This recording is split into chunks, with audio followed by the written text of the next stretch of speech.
On a bridge just east of the border town of Ras Al Ain, a woman hands out orders. Zilan is the leader of this Kurdish unit of the YPG, the Kurdish Popular Protection Force. These fighters are not battling the Assad government. Their enemy here is the Free Syrian Army. Here on our left there is an Arabic town.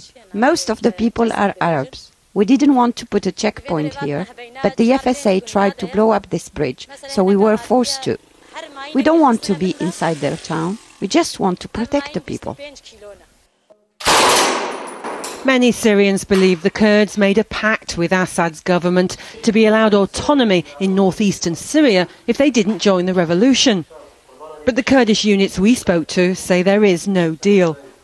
We don't have any relations with the regime. We just protect our own people, the Kurds, and Arabs and Christians. We protect them all. A lot of people fled their homes because the FSA are shelling them. If we weren't here, they would destroy everything. But we are also against the regime. This road on the outskirts of Ras Al Ain is in full view of FSA snipers. But the Kurdish unit needs to get in to pick up injured fighters and civilians caught in the crossfire. This family escaped the fighting there after their mother was killed in the shelling 2 months ago. They say the FSA has no respect for the Kurdish people still living in the town. After they took control of the area, they stayed. The YPG asked them to leave, but they refused and started to steal from the homes and everywhere.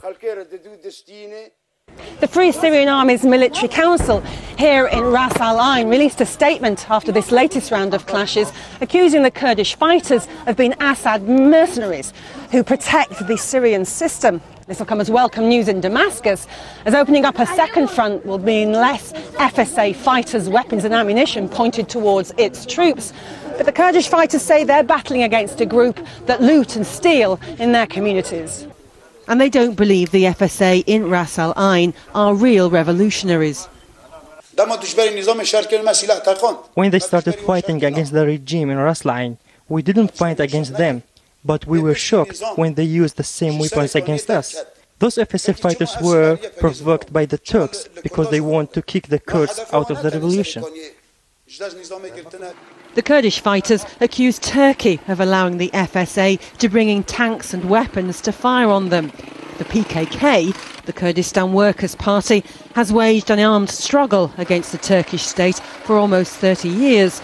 But these Kurds say they are not affiliated to the PKK. Their sole aim is to claim their rights in their own country and to fight repression from anybody, be it government forces or Free Syrian Army fighters.